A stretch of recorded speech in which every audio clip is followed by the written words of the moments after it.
Hello, everyone, and welcome back to War and Literature, English 1120 at the University of Ottawa. I'm Tim Wilson, and tonight we are going to look at the fourth part of 4 lectures on Shakespeare's Henry V. So the first lecture, we looked at some introductory background material. We looked at the chorus, and in the second lecture, we looked at what we would call the skeptical interpretation that looks at Henry V and the celebration of war in a skeptical light and points out that Shakespeare may have been asking us to critique that sentiment. And then in the third lecture, we looked at how the war is portrayed in the Battle of Agincourt, the war with France, as a way in which the different aspects of the English population can be united behind a common cause. Tonight, we're going to look at the Battle of Agincourt as historically and as presented in the play. We're going to look at the text that we have of Shakespeare's Henry V, and we'll try to draw some general conclusions about the play. So let's get started.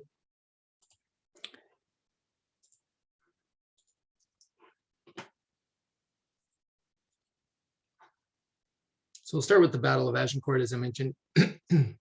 So historically, if you can see on the right, a bit of a map of the Battle of Agincourt. The red are representing the English forces here, and the French forces, primarily cavalry in the center there.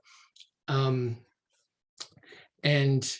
part of the English strategy, you can see, was to conduct the battle between these two rows of forest that would in effect narrow the range in which the cavalry could attack the English front. It would prevent them from being encircled, so to speak.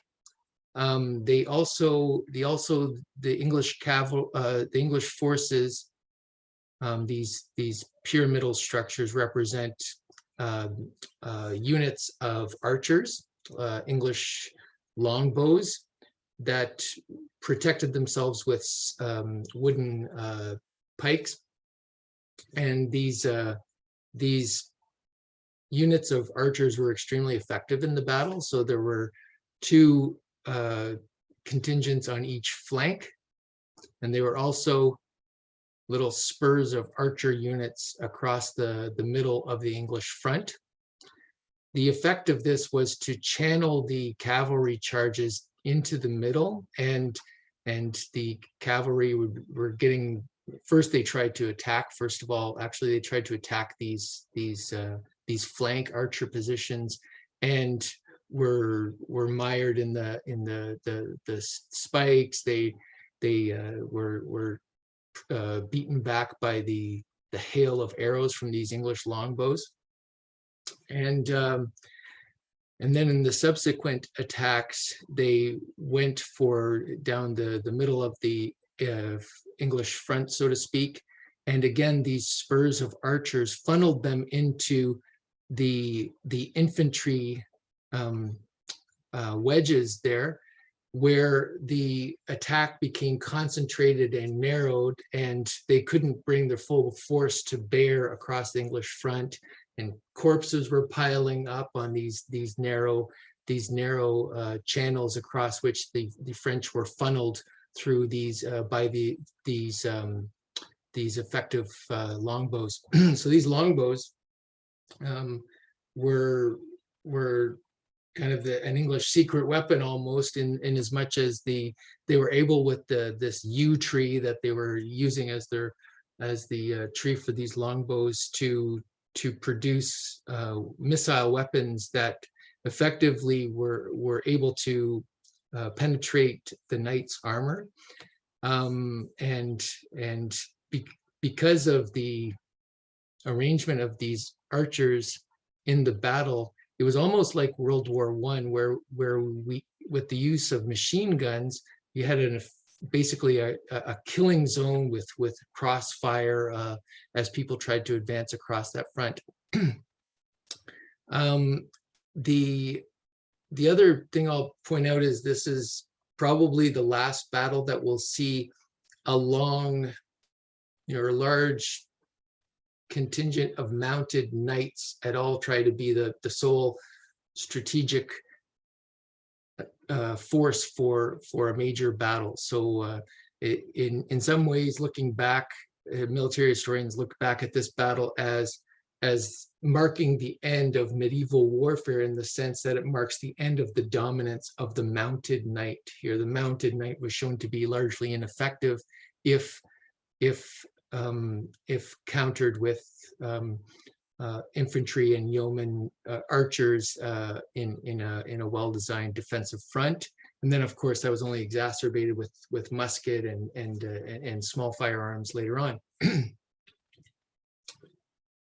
So these tactics, and I'll just point out that I neglected to mention that a good description of the battle can be found in this book by John Keegan, a famous military historian, called The Face of Battle. So he in that book, looks at three famous battles, and the Battle of Agincourt, the Battle of Waterloo, and the Battle of the Somme in World War I. So the first chapter is a lengthy chapter on the Battle of Agincourt, and as I said, a very good treatment of it there. So these tactics are described in Halsted, which is one of Shakespeare's sources, and they're mentioned in the earlier dramatic version of the play. So there's precedent for dramatizing the fact that this was the strategy. However, if you look at Shakespeare's play, you'd never know this was the strategy. If you just look at Shakespeare's play, they just went out and they fought and they miraculously won, thanks to God's aid. So as Henry says in the fourth act after the battle, "O God, thy arm was here, and not to us, but to thy arm alone ascribe we all, when without stratagem, but in plain shock and even play of battle, was ever known so great and little loss on one part and the other. Take it, God, for it is none but thine." So the play really emphasizes this as some sort of divinely orchestrated, miraculous victory, and totally underplays the human stratagem aspect of it.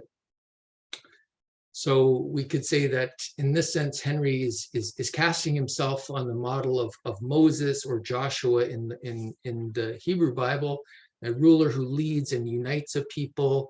He even prays to God as, "O God of battles," and we can remind ourselves that God, as Yahweh in the Hebrew Bible, is one who battles, who is a God of war in ancient Israel, and who fights battles on behalf of the Israelite people.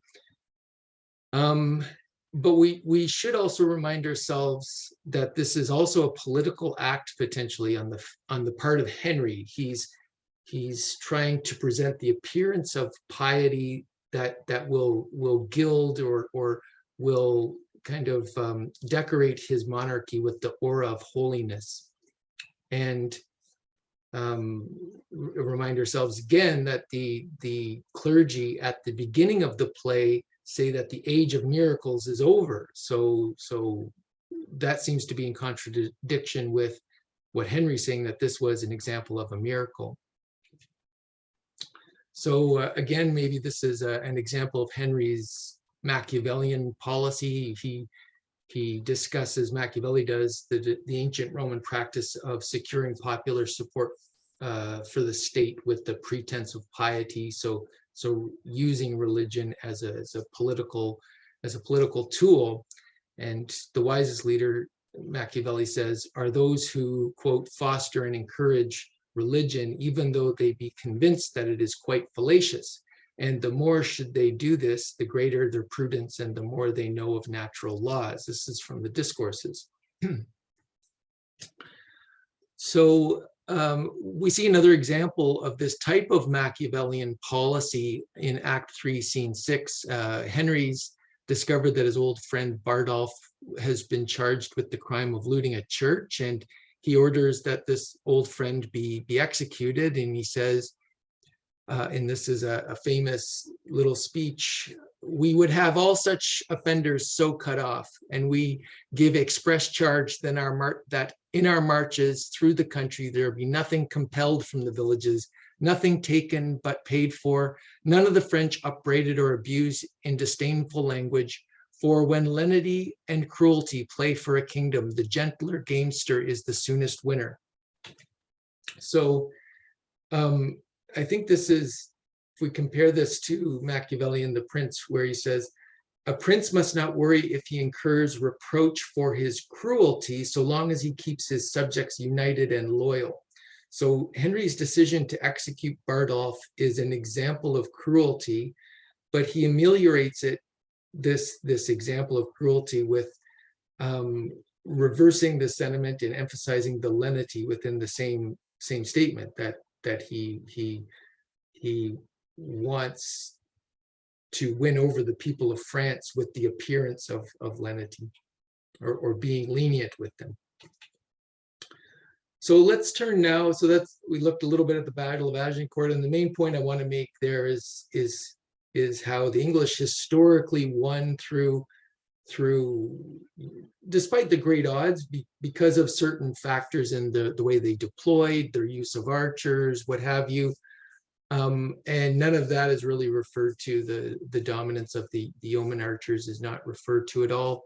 And the strategy of funneling the cavalry, the French cavalry, into those channels is not referred to at all. And in doing so, Shakespeare and Henry is kind of orchestrating the image of Henry as holy warrior in the pattern of Moses or Joshua. So let's look at the text itself. So we mentioned in the introduction to Shakespeare, the introduction to his plays in general, that one of the main sources is the First Folio, and it's the main source for this play as well. But there's also a Quarto that we have, sometimes referred to as a bad Quarto, one of those bad Quartos, as we mentioned, that maybe it was based on memory, cobbled together from actors. So this Quarto was published in 1600, and the play was probably produced in 1599. So as I said, it was probably cobbled together through prompt books of the actors, and it's referred to as a bad Quarto in the sense that there's some of the scenes are in different order. None of the chorus speeches are there. It could be that this was a particular production of the play, and this is how it was put together for performance, how it was, let's say, cut and edited for performance, and that this Quarto, although a bad Quarto from the sense of not representing the full play, is a good Quarto in as much as it represents how it was performed. And then in 1623, we have the First Folio version, and the title there, The Life of King Henry V. Now notice the title of the Quarto, as quoted in the slide there, it's the Chronicle History of Henry V with his battle fought at Agincourt in France, together with ancient pistols. So often these early modern titles would be quite lengthy, quite descriptive with the different aspects of the plot, and in particular characters that would be seen there. So in the plays that had Falstaff, the title would highlight that Falstaff's there, and the hijinks of Falstaff. So if you like that character, come on out, here he is again. And obviously Pistol, one of the Eastcheap characters, was a crowd favorite as well, and as much as in this play he represents a certain comedic element, the printers felt that putting this in the title would get more sales. So when the First Folio was produced, I'll just go back here. When the First Folio was produced in 1623, the editors attached an epistle to the beginning, and you see the epistle on the right. And I've just quoted a section of it, a section highlighted here.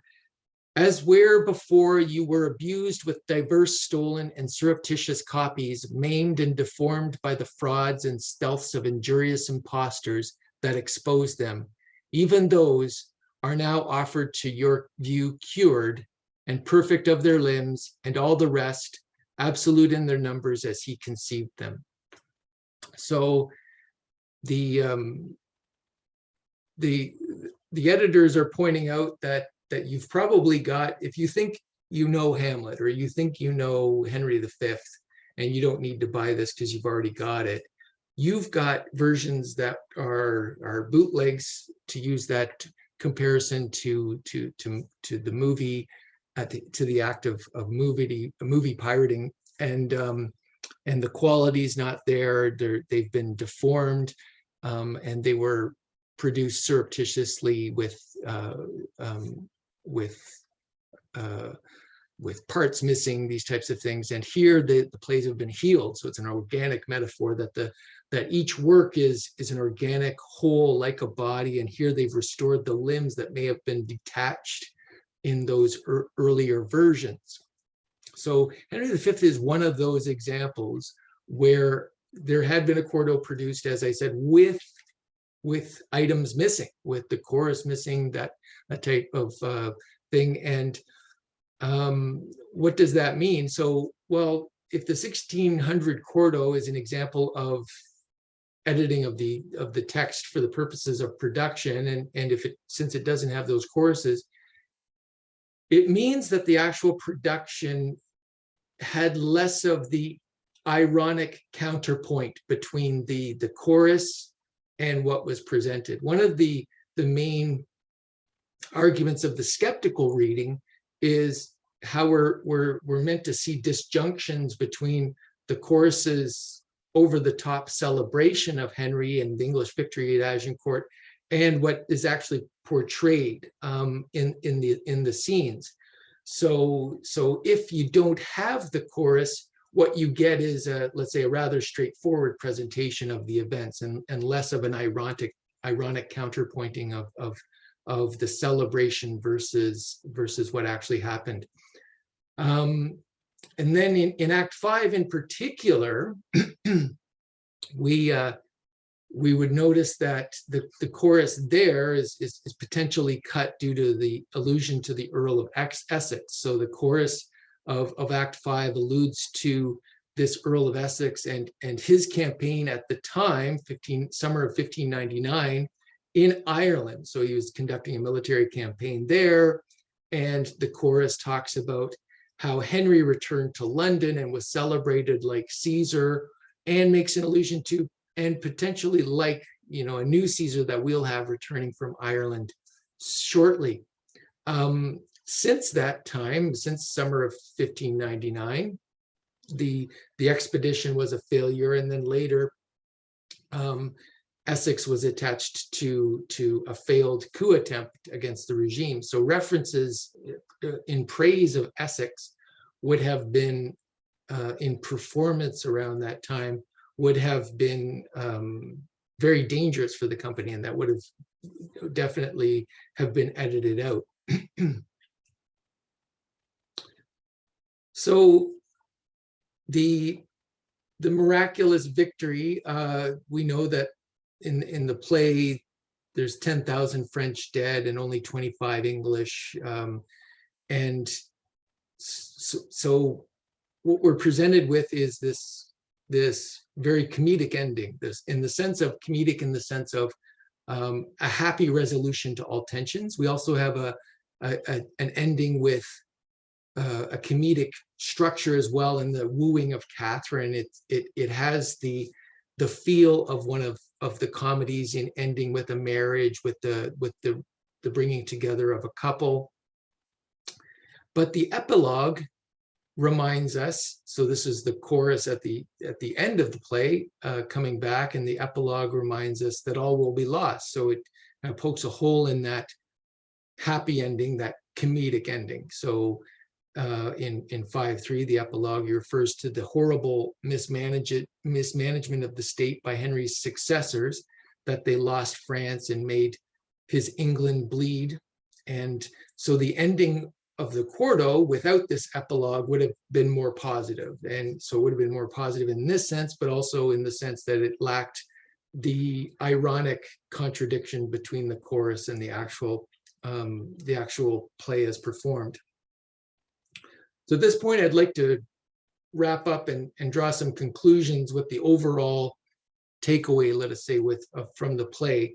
I'd say one takeaway is from the play is Shakespeare's emphasis on the need for a modern, realistic approach to the political.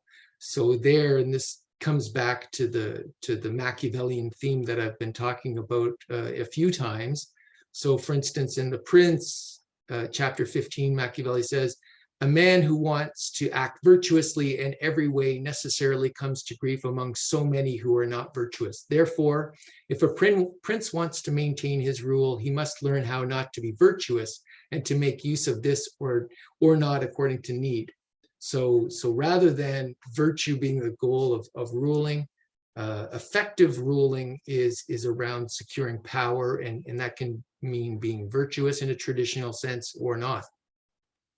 So following Machiavelli, Shakespeare shows the need for a modern ruler to set similarly realistic goals. So he shows the need for a modern centralized monarchy with an imperial project to provide unity at home. He shows the need for modern leadership, so knowing the people and all aspects of the people, nobles, common, and clergy, but knowing how to control them. And that's the next point, regulation of the church and regulation especially of the church as a dangerous force within early modern Christian society, if not regulated, a potential fifth column if allowed to side with the Catholic Church. And a modern realistic sense of love. So in that Act 5, Scene 2, the last substantial scene there, the wooing of Catherine, Princess of France, we have this portrayal of a modern realistic sense of love rather than the Renaissance love of love poetry, which is highly idealistic, where the lovers transcend the physical to some sort of spiritual or divine ecstasy. Here, the goal is realistic. We're going to get together because we need to produce heirs that are legitimate, that bring these two houses together of the French and the English monarchy.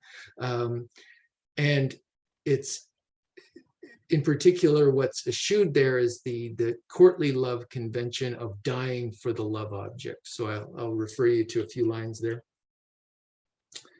So as I've mentioned, Henry V is about as close to the ideal monarch as one can imagine in the Shakespearean universe. And the ideal monarch is one that combines Machiavellian tactics for securing power. So on this axis is one who's able to secure power and become strong and uses Machiavellian tactics for doing so. But also is one who at least shows a concern for public good, morality, piety. And again, that could be a Machiavellian tactic of appearing pious. However, this axis is at least attended to. The other main point, so one point, modern realism. The other point is Shakespeare's emphasis on the mixed regime. So I think he's learning at this point in his writing career the lessons of Roman republicanism. It's right after this play, Shakespeare writes Julius Caesar. Maybe he's already thinking about Julius Caesar. Maybe he's reading Plutarch and preparing for that play. So the references to Rome and to Julius Caesar abound. Llewellyn or Fluellen's references to the true disciplines of the war, the Roman disciplines, and to the wars of Pompey the Great are other examples. The reference to Henry's triumphant return to England as akin to that of Caesar in the chorus of the fifth act. So it raises the question of, in Shakespeare's mind, can England be a new Rome? Could the monarchy be reformed to take into account the strengths of the Republic, the Roman Republic? And so that would be a monarchy that's in touch with the ordinary people. So the Roman Republic had this mixed regime that combined the kind of elements of monarchy, combined elements of aristocracy rule by an elite few, as well as a democratic element where the common people had an influence through the institution of the tribunate. So Shakespeare's insight into the monarchical situation and its rise as an imperial power in England is that it needed to be able to draw on the energies of the common people in a way that echoes the greatness of Rome in its Republican peak. So Henry knows the common people. He speaks to the common people, not just to the nobles, unlike what we see in the French court. The French court is just these kind of parodies of medieval chivalric knights who are writing sonnets to horses and who are concerned with their armor and their love of individual valor from the battle that they will be fighting, whereas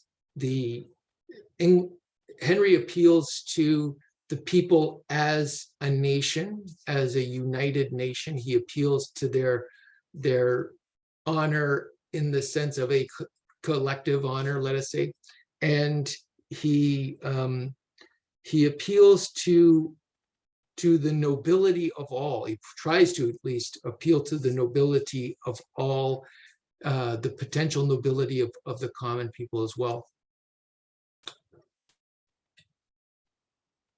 So Montesquieu, this is another century after Shakespeare was writing, said England was akin to a republic. He referred to England as, quote, a nation that may be justly called a republic disguised under the form of a monarchy. So this is in the spirit of the laws. And Shakespeare understood that Tudor monarchy, similarly to Montesquieu, that Tudor monarchy had a lot of popular support, and in this way had that aspect of a republican spirit. The English nobility, for instance, was, especially in the time of Shakespeare, was poorest to the middle class. So Henry VIII had made many of them nobles after seizing church lands. So he seized those church lands and then created small barons and knights out of these new landholders that he was able to grant peerage to. So all that to say, I guess in our thinking, it's a question of the class mobility in terms of income here, which enables all the common people, all parts of the regime to participate in the ends of the state. That has, let's say, an economic objective. There in a system of peerage, it's around attaining some sort of title and land. So the other theme I'd like to point out is this notion of the relation of religion and the state. So I think Shakespeare saw that in early modern England, there's basically two historical examples in terms of the role of religion in a political regime: a civic republic. So that's a city where Romanness is what unites the people, and religion is religion of the city, versus a holy community that is united by God primarily. And Shakespeare seems to be saying that we need the Roman Republic with the veneer of a grounding in religious authority. So somewhat combining the civic republic and holy community. And he recognized the role of the Church of England versus Roman Catholicism. So the need for a religion in the service of the political. So with the Church of England and Henry VIII taking over the title of head of the Church of England, we have this, let's say, pressing of religion in the service of the state, which Shakespeare's celebrating. And Henry V co-opts this, and sorry, preempts this. He does this in the play. He does this avant la lettre. He does this before Henry VIII later on does historically, and points ahead to this Tudor solution. So the other theme would be the limits of politics. So as I've said, Henry VIII is about the best ruler you can expect, but even his achievements are subject to contingencies of the world. They're going to all be lost. We're reminded at the end of the play, they're all going to be lost under Henry VI's rule, and all the possessions of England and France are lost within with one generation, within 20 years. So the succession problem persists. So the problems of a monarchy are around succession. So you can have a strong ruler, but that doesn't mean that there won't be confusion over succession, which could lead to civil wars down the road. Or you could have a very clear succession that leads to a Henry VI, a weak ruler that spells catastrophe for the whole nation. The other thing it points to is that that political achievements and the conquests of war are ephemeral. I think this is one of the lasting impressions of the play with the epilogue. So there's, even if you take the most celebratory approach to Henry V and the Battle of Agincourt, if you forget the skeptical interpretation and say this is a rah-rah play that celebrates the English achievement, that celebrates how great Henry V is, the fact that this epilogue reminds us is in some of the last lines that this would all be lost, the lasting impression of us is so what was the point? What was the point of those lives lost? And we go back to the Harfleur speech and the fact that lives had to be threatened with, infants put on pikes and maidens defiled. Why would we risk doing all these things if those conquests would be lost in 20 years? So I would say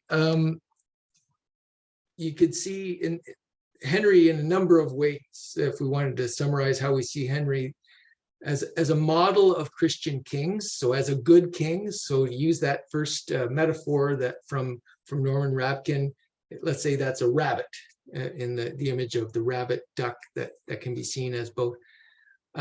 So can be seen as that, a good king, the model of Christian kings, and that's how he was presented in Laurence Olivier's film.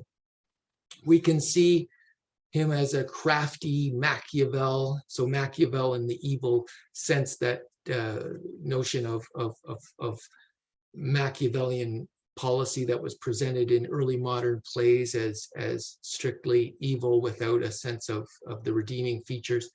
And so maybe let's call him a duck, and this would be the Gould interpretation, the skeptical interpretation that many have followed. You could see maybe as both. You could say the play is trying to present a case for both, and there are many scholars that have tried to emphasize this, that the play gives us both a rabbit and a duck. The play refuses to decide and presents this as an interpretive challenge for us. And this is the position of Rapkin and those who like him, who insist that the play does not give us answers and only questions. And I think it's a valid interpretation, and the play is definitely poses many questions. One,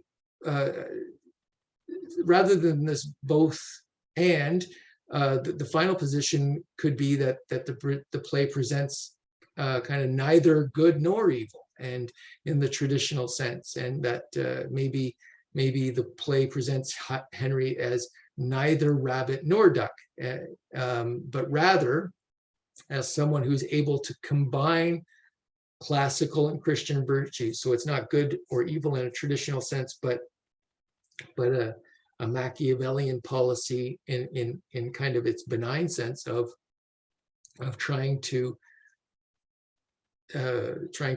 present classical virtues with a Christian veneer, so to speak.